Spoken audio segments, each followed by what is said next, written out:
अस्सलाम वालेकुम नाजरीन, उर्दू ट्रिब्यून में खुशामदीद। नाजरीन, पाकिस्तान स्टॉक एक्सचेंज में हालिया दिनों में गैर मामूली उतार चढ़ाव देखने में आया है।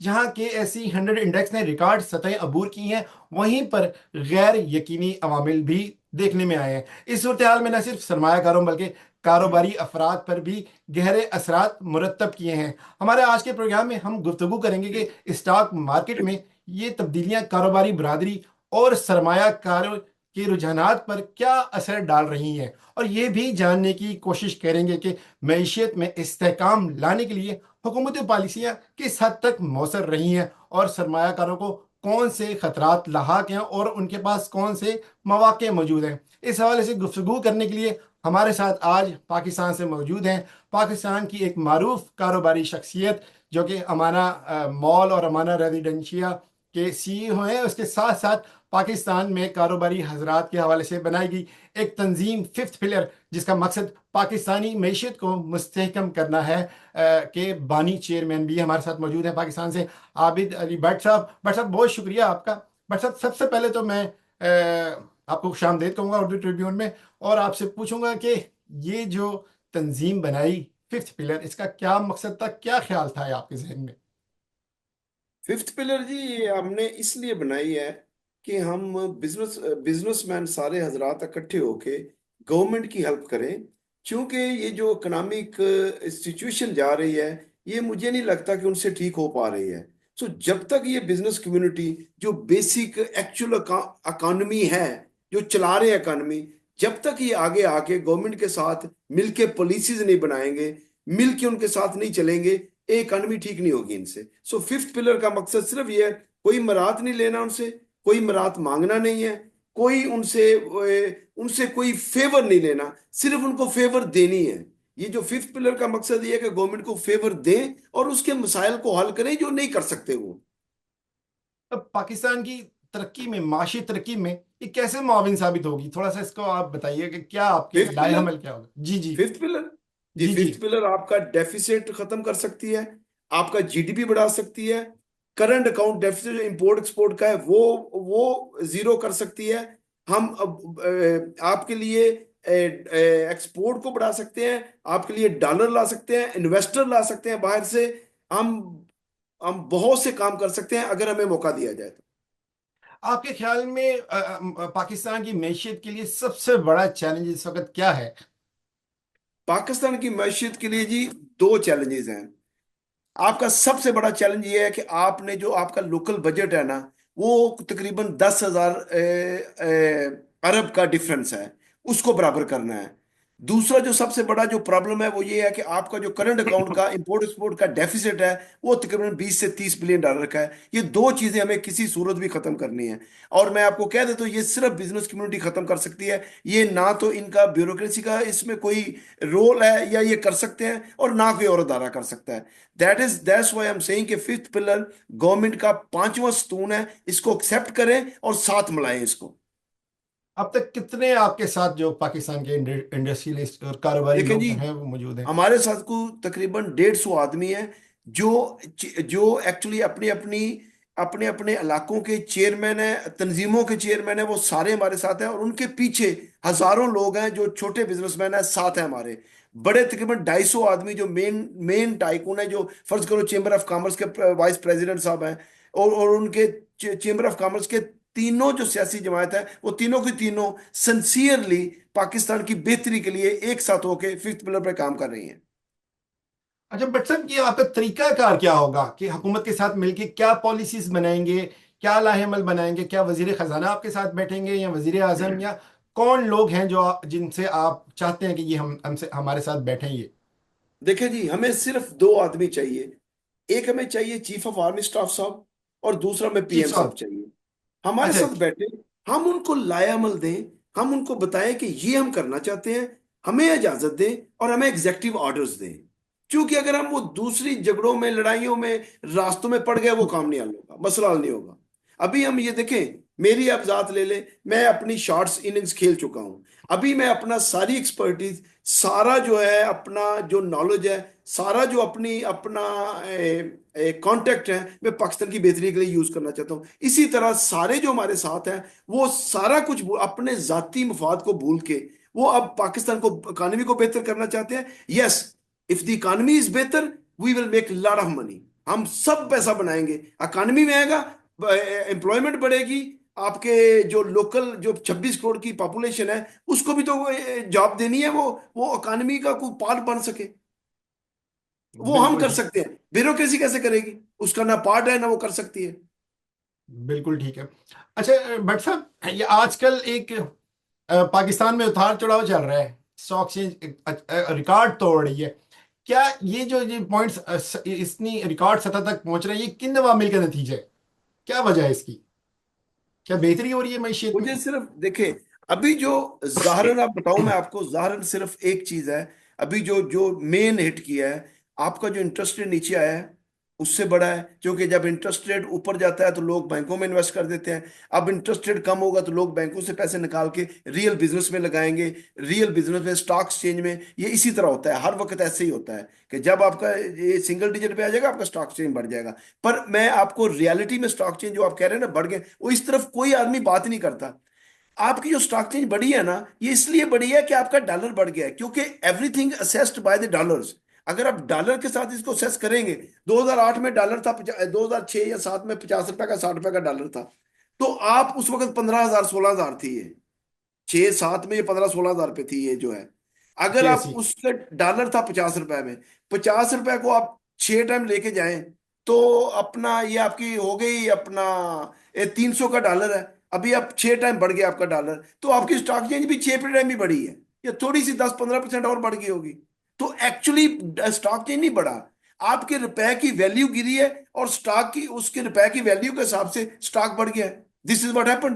क्योंकि आपका जो स्टॉक है, फर्ज करो जो एक एक इंडस्ट्री है, उसकी स्टॉक की वैल्यू भी तो बढ़ गई है ना, तो उसके बिल्कुल साथ बिल्कुल। ये भी बढ़ेगा। यानी बढ़ते ये रुपए। ये जी। खुशी की बात नहीं है जो ये कह रहे हैं कि रिकॉर्ड सतह अबूर कर ली। नो, ये नहीं, हमारे रुपये की कदर कम हो रही है इसके साथ ही। आपके रुपए की कदर कम हुई है। अब मैंने आपको एक मिसाल दी है, 2000 2006 7 में ये 15,000 की बॉर्डर पे खेल रही थी।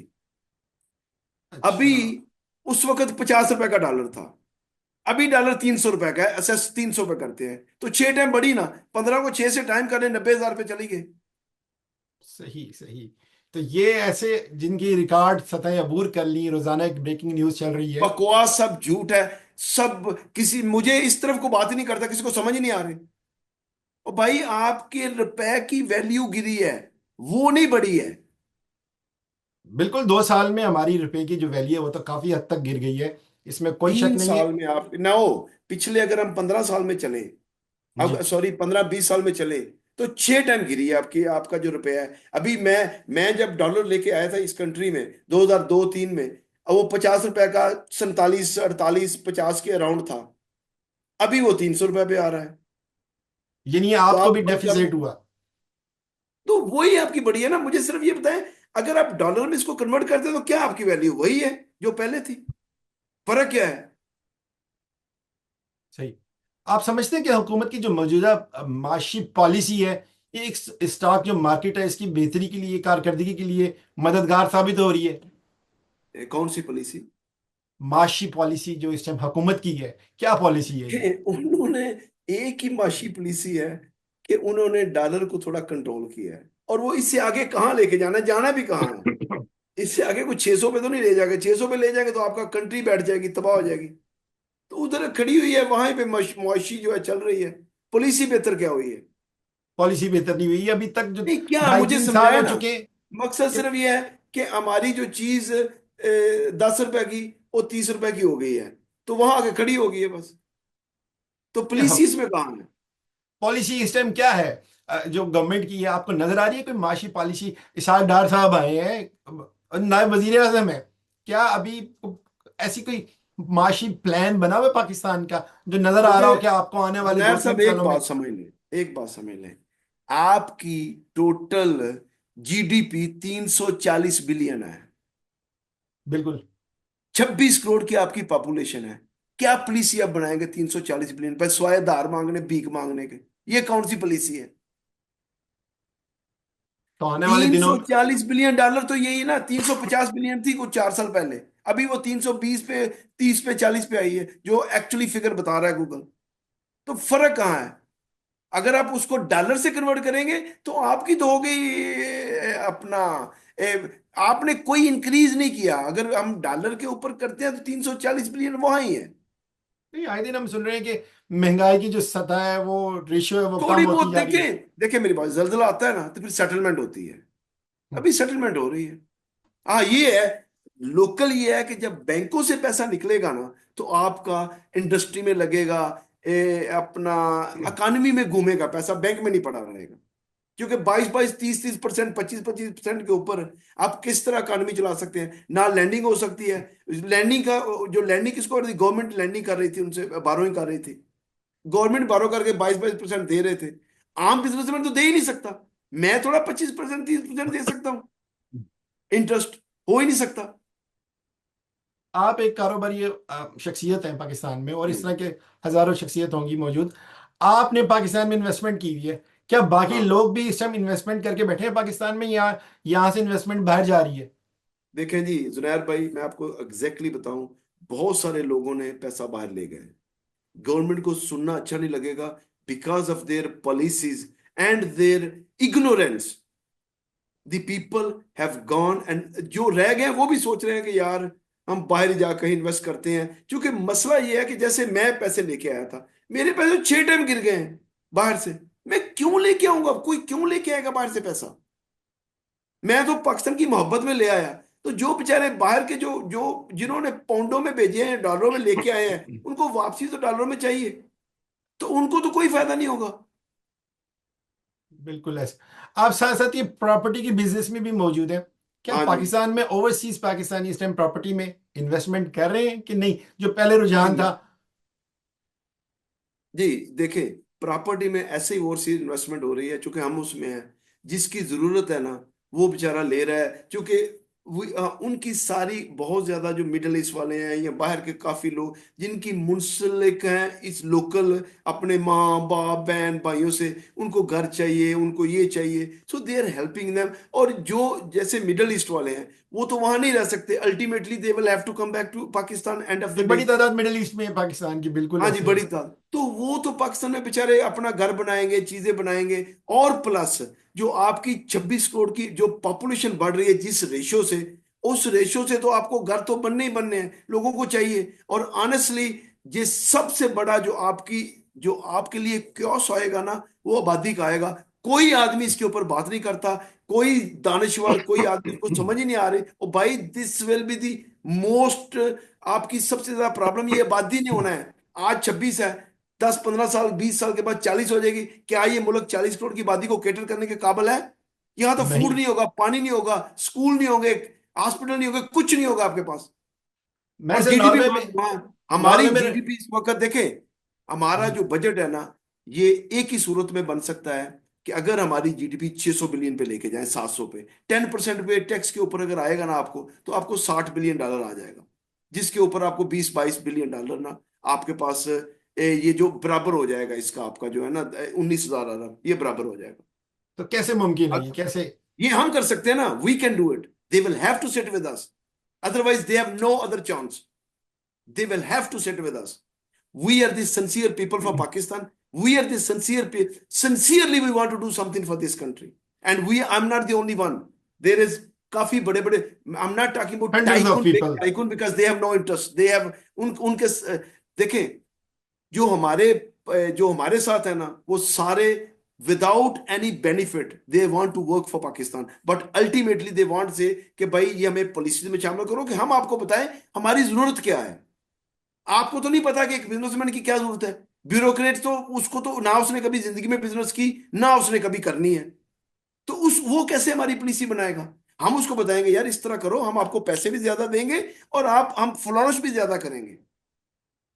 अच्छा, ये आपको कैसे, आपको क्या लगता है कि गैर मुल्की जो सरमायाकार हैं, वो इस टाइम पाकिस्तान में कितने परसेंट मौजूद हैं? कितनों ने पाकिस्तान से सरमायाकारी तो भाई निकाल ली है? कुछ भाग गए हैं, कुछ भागने का सोच रहे हैं।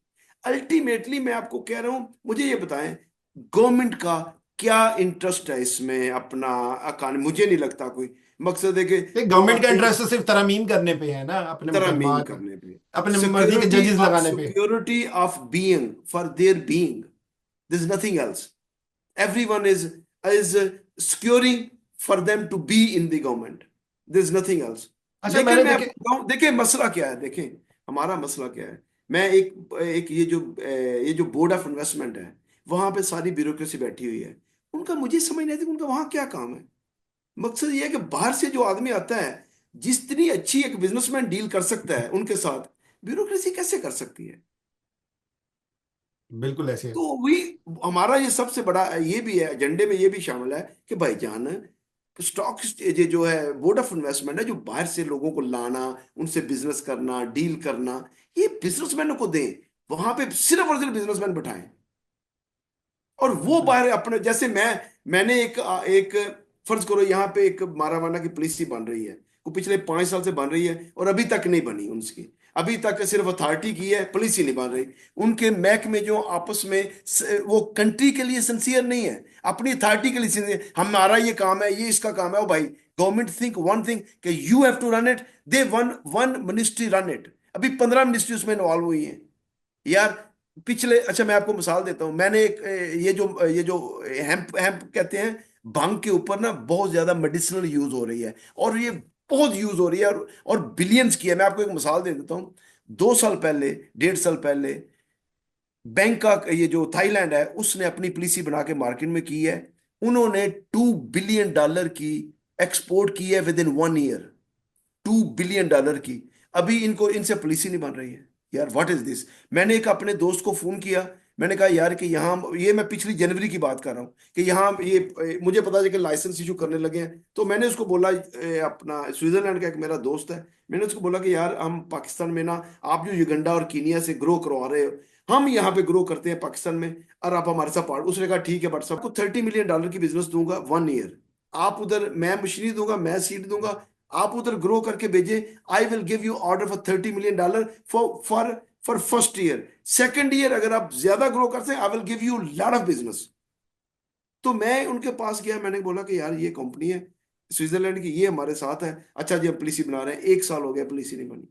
और 1 साल में उन्होंने पॉलिसी बना के $2 बिलियन की एक्सपोर्ट भी कर दी। इस साल मेरा ख्याल है कि उनकी $4 बिलियन की एक्सपोर्ट होगी थाईलैंड की।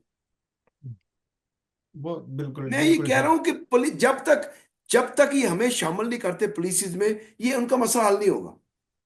बिल्कुल ठीक है। बिल्कुल ठीक है, बहुत शुक्रिया भट्ट साहब, आज आपने वक्त दिया। नाजरीन, आबिद अली भट्ट साहब जैसे लोग, ये सही मायनों में पाकिस्तान के साथ सिंसियर हैं, जो अपना पैसा पाकिस्तान लेके आए हैं।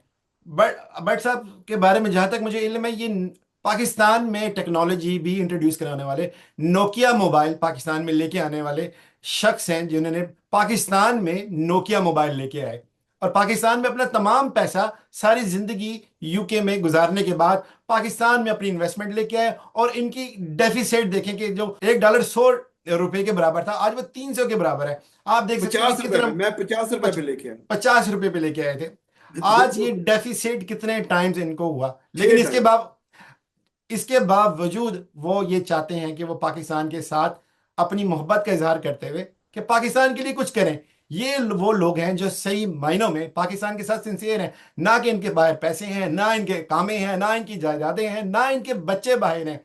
तो chief of army staff general साहब, जनरल आसिम मुनीर साहब से हमारी दरख्वास्त है, वजीर आजम शहबाज शरीफ साहब से, नवाज शरीफ साहब से, ये वो लोग हैं जो पाकिस्तान के लिए भाग दौड़ करते हैं, कभी सऊदी अरब, कभी रूस, कभी कभी अमेरिका, कभी लंदन।